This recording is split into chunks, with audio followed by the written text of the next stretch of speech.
In my last video, I talked about how to fix the windshield so that it doesn't rattle anymore, and we worked on putting a stick down in there and a couple washers.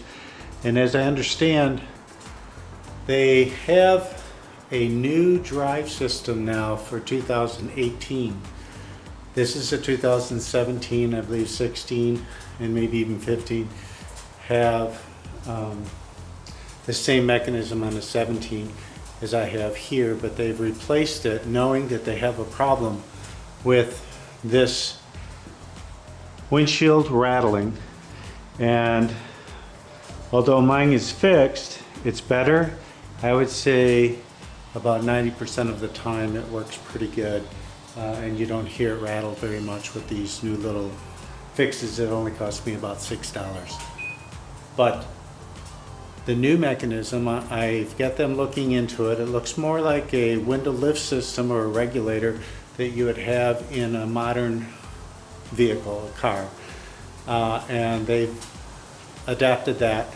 I also looked at the parts list for 2017 and 2018, and it looks like the bracket that the ball screw would mount to is the same part number for 2018, so it's very possible that we can, if you want to, or if you have a persistent problem with the rattling windshield, you can change that up and put the new one on. It's looks like the same mounting holes.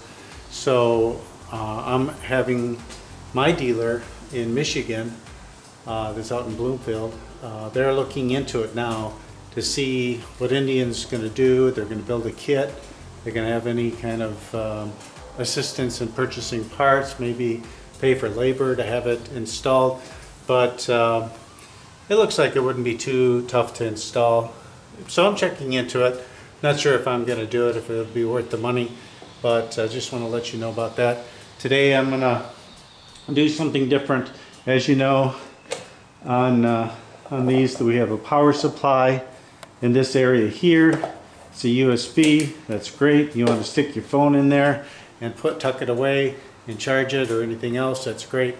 I, for one, would like to have a charger capability on my handlebars. So this is where I mount my phone. I've installed this RAM mount, but I wanted my phone up here and I wanted to be able to have a charge on it just in case I'm on the road all day and I want to keep it going. And I have an app on here I use for my communicator. I've got a Pack Talk, and that particular program is very handy to have, and I'd like to see it so that if other people come in and want to join in with communication, I can easily do that, and it's a nice little system. So to get power, what I did was I went and I purchased a plug. This is the plug right here. Let's see if we can get some light on it. This one here is the female for connecting to a 2-pin connector that's in here behind the headlight. And what I'm going to do is I'm going to remove this, just these 2 screws, and it pops out. Then I'm going to remove the headlight, and I believe there's 3 screws, and pull that out, and right behind that somewhere there is a connector that I can plug that into. I'm going to give you information down below on where you can get one of these. So I'm going to solder this onto it. I might have to extend this a little bit more, and this is just going to be my power that I'm going to have coming up from behind the fairing. Let's see if I can get down here. Down in this area. Not sure exactly where I'm going to mount it yet. It might be a little bit lower.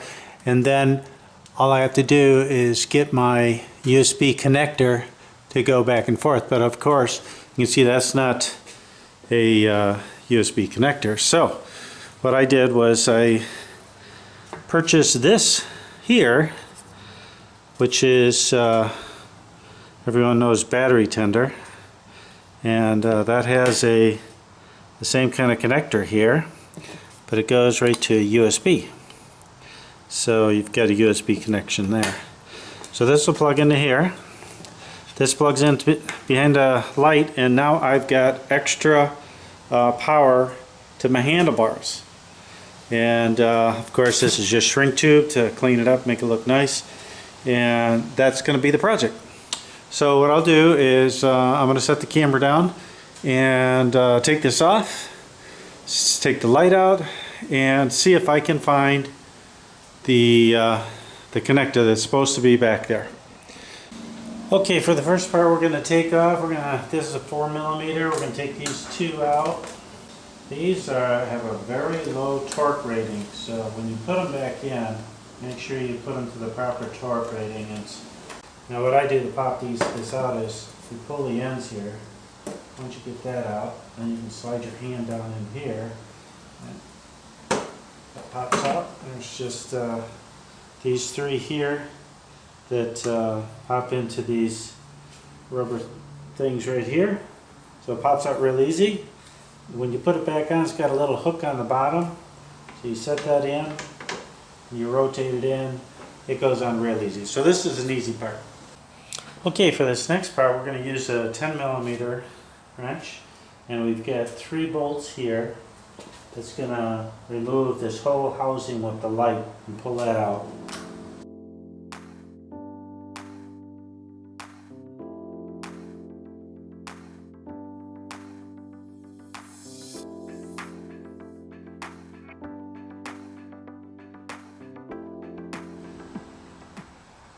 Okay, so now we take this on. We'll put a towel down here. Make sure you don't scratch anything. Oops, everything seems to be falling out. That's okay. All 3 bolts are the same. This one here, I don't know if you can see that in there. It's not plugged into anything.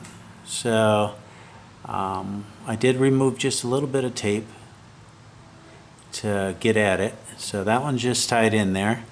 And for me to get at this thing, I think what I'm going to do is I disconnect this thing. Alright, got that out. And that'll allow me to pull this out a little bit easier. And this can go on 2 different ways.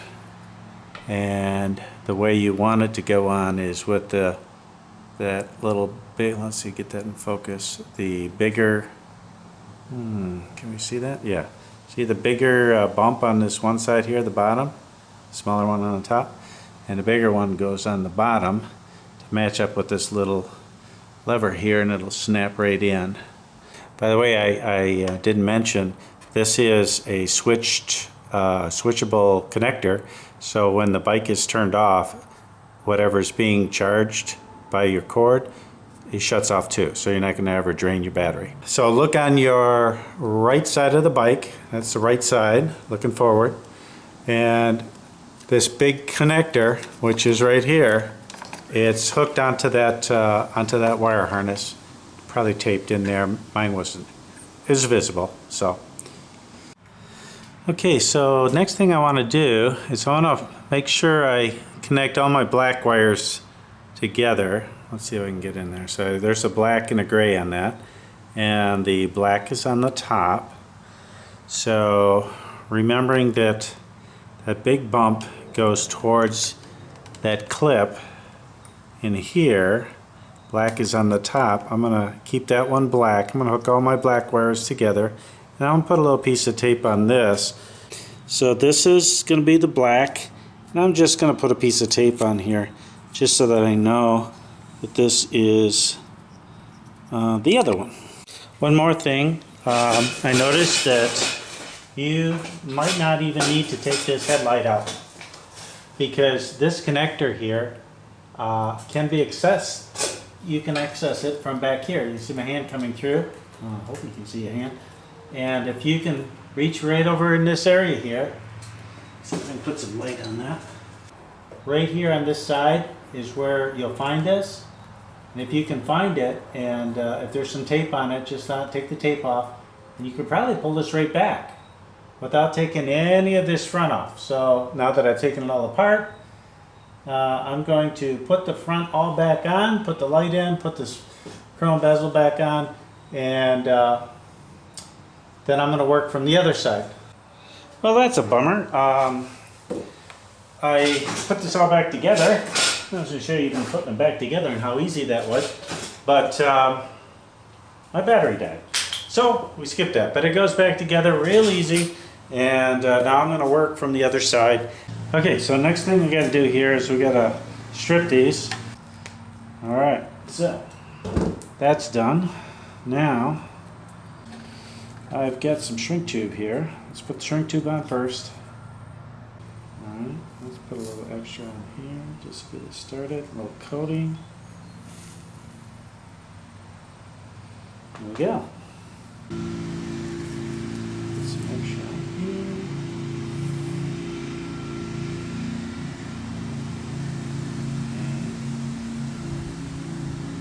I think that's it.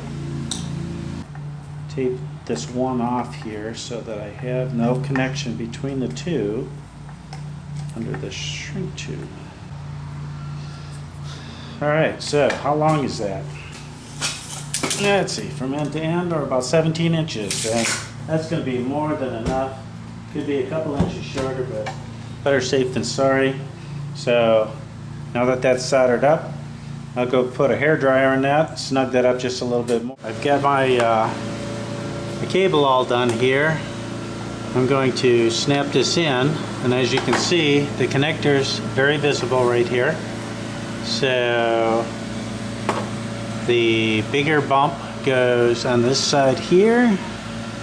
There we go. And that's snapped in there real good. So that's in there connected.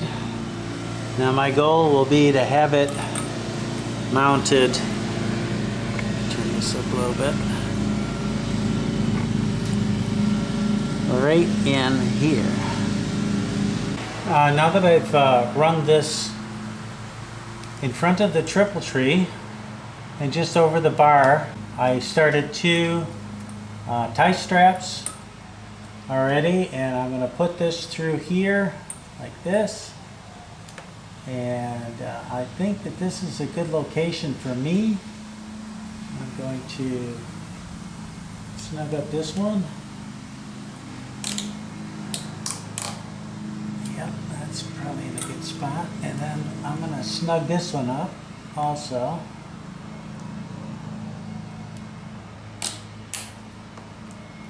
Let's get it to the inside, a little less noticeable.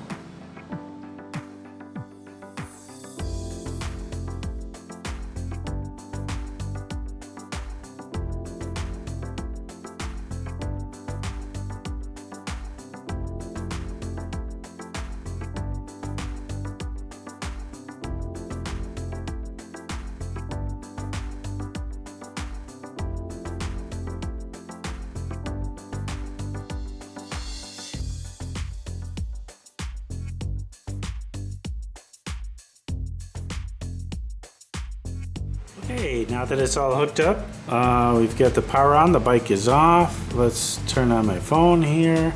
Now, I don't know if we're going to be able to see this. Let's see, up in the top corner it says 85%, the battery's almost full. And get back on there. Now, when we go and turn the bike on, just push the button, and you see the little lightning bolt in there? And so now it is charging. It's charging, and I'll turn the bike off, and turn the bike off. Now stand so I can see you.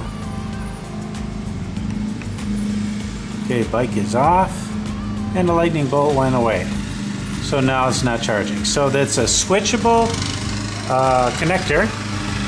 It's very neat, and right down below, that's your connector right there. So that is your power. And I have my USB just plugged right into it there. Very solid, out of the way. And when I take the phone out, what I'll probably do is I'll probably take this connector here and just pop it in here so it doesn't move around. Might turn it upside down so it doesn't collect water. But and that's how I'll ride with that. So there you go.